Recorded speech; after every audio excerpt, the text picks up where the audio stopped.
अस्सलाम वालेकुम। नेक्स्ट जो हमारा टॉपिक है that is about the skin infections. Skin infections जो हैं इसमें staphylococcus is the most common organism.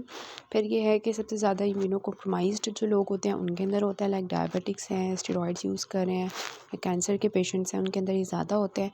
और इन केसेस में हम जो है ऑब्वियसली ऑर्गेनिज्म जो है वो बैक्टीरिया है, हम सिस्टेमिक एंटीबायोटिक्स जो है इसमें यूज़ करते हैं।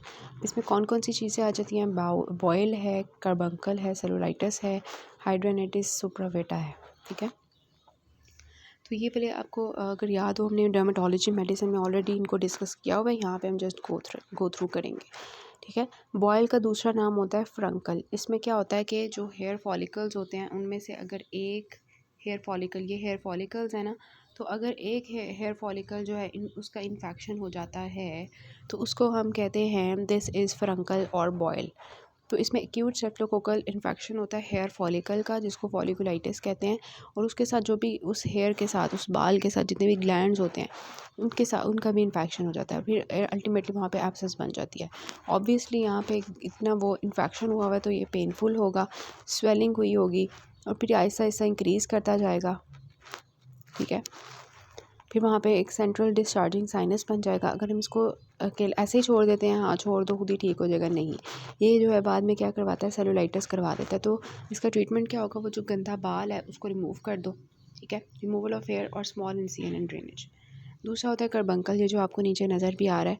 अब इसमें क्या होता है, वो उधर तो था ना बॉयल में कि एक हेयर फॉलिकल इन्वॉल्व था, अगर मल्टीपल हेयर फॉलिकल्स इन्वॉल्व होकर एक बड़ा सा बना देते हैं ना, जैसे ही नज़र आ रहा है, this is carbuncle. So it is infective gangrene of subcutaneous tissues which is caused by Staphylococcus aureus. Diabetic patients में होता है और ज़्यादातर ये नेप ऑफ नेक पे होता है, जहाँ पे ये आपको नज़र आ रहा है।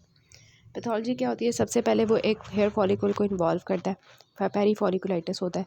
फिर वो जो है सबक्यूटेनियस टिश्यू को इन्वॉल्व कर देता है, मल्टीपल एब्सेस बन जाती हैं। फिर एब्सेस जो इंटर कम्युनिकेट करती हैं और मल्टीपल ओपनिंग्स जो हैं छोटी छोटी बना देती हैं, सीव लाइक ओपनिंग्स, जिनमें से वो सारा मटीरियल जो है बाहर आ रहा होता है।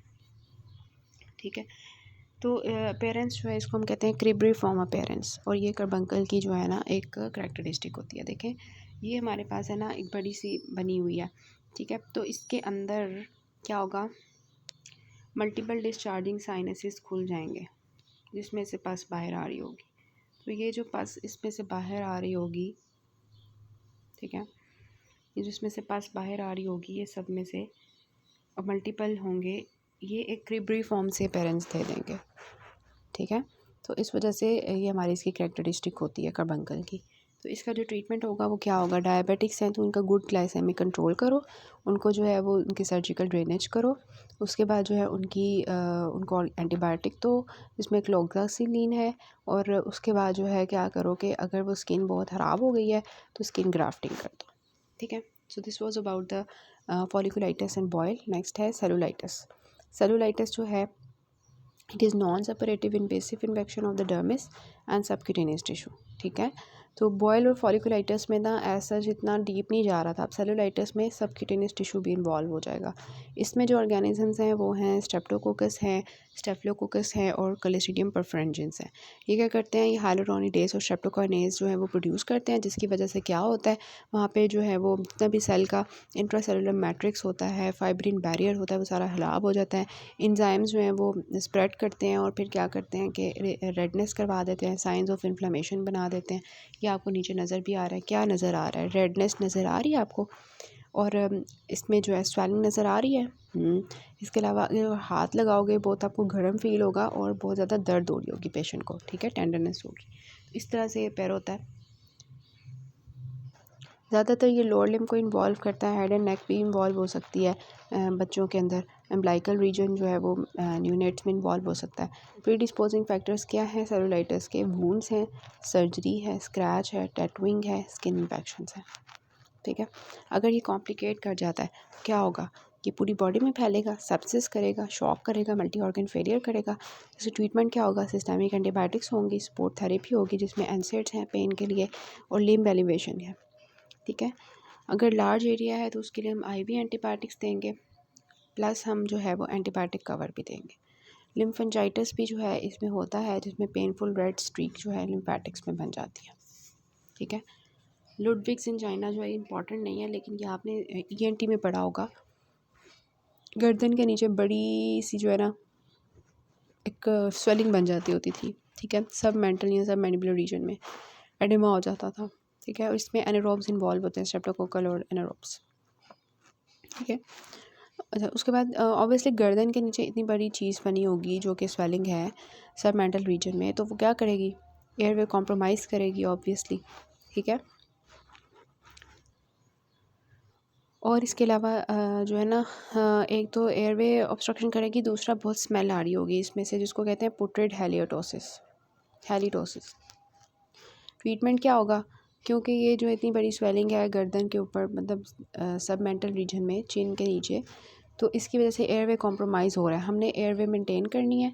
उसके अलावा क्योंकि इसके अंदर बैक्टीरिया हैं, तो उनको मारने के लिए एंटीबायोटिक्स देंगे, क्योंकि पेशेंट को बहुत ज़्यादा पेन है, एनाल्जेसिया देंगे, और फिर इन सब को करने के बाद हम सर्जिकली उसको रिमूव करेंगे, डीकम्प्रेस करने की कोशिश करेंगे, ठीक है, अगर वो ठीक नहीं हो रही। फिर होती है हाइड्राडेनिटिस सुप्रावेटा। इसमें आपने कुछ भी नहीं याद रखना, तो ये याद रखना है कि ये जो है ना एक्जिला के रीजन में, जहाँ पे होता है ना एपोक्राइन ग्लैंड्स, ठीक है। एपोक्राइन ग्लैंड्स कहाँ होते हैं, जहाँ से बहुत स्मेल आ रही होती है स्वेटिंग की, like axilla, like perineum, groin, ठीक है। मोस्टली एक्जिला को अफेक्ट करता है। उसमें क्रॉनिक सिक्राटेजिंग सपोरेटिव इन्फेक्शन हो जाता है एपोक्राइन ग्लैंड्स का। फीमेल्स के अंदर मोस्टली होता है जब वो यंग होती हैं, 2nd to 3rd decade of life में। एक्जिला को अफेक्ट करता है और रेयरली पेरिनियम और ग्रॉइन को। अब क्या होगा, पेशेंट को वहाँ पर पेन हो रही होगी, डिस्चार्जिंग साइनस वहाँ से पस निकल रही होगी, तो हम ट्रीटमेंट कैसे करेंगे, एनारोब्स को कवर करने के लिए मेट्रोनाइडाजोल देंगे, और अगर वो ठीक नहीं होता तो सर्जिकल एक्सियन हम करेंगे, रिमूवल ऑफ सबक्यूटेनियस ट्रैक्ट जो है वो रिमूव करेंगे, और स्किन ग्राफ्टिंग करेंगे अगर बहुत ज़्यादा स्किन हमने एक्साइज कर दिया, ठीक है। फिर पैरोनिकिया एक चीज़ होती है, इसमें इसके निकिया से समझ आ रही है कि नेल्स को इन्वॉल्व कर रहा है। तो नेल फोल्ड का जो एक्यूट इन्फेक्शन होता है उसको कहते हैं एक्यूट पैरोनिकिया।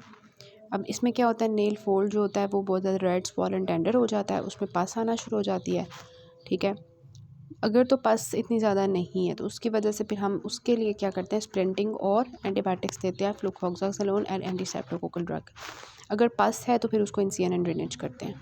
कभी कभार ऐसे होता है कि एक्यूट जो इन्फेक्शन होता है वो क्रॉनिक में कन्वर्ट हो जाता है, लेकिन ज़्यादातर ये जो है ना उन लोगों में होता है जिनके हाथ जो है वो कॉन्स्टेंटली फ्लूइड्स के अंदर इमर्स रहते हैं, लाइक जो डिश वॉशर्स होते हैं, उनके अंदर क्रॉनिक फंगल इन्फेक्शन होता है और उनके नेल्स बहुत गंदे हो जाते हैं। फिर हम क्या करते हैं, उसको स्टेजिंग उसको करने के लिए डायग्नोस माइक्रोस्कोपी करते हैं, उस स्क्रेपिंग के फंगल कल्चर्स लेते हैं, उनमें डायग्नोज हो जाता है।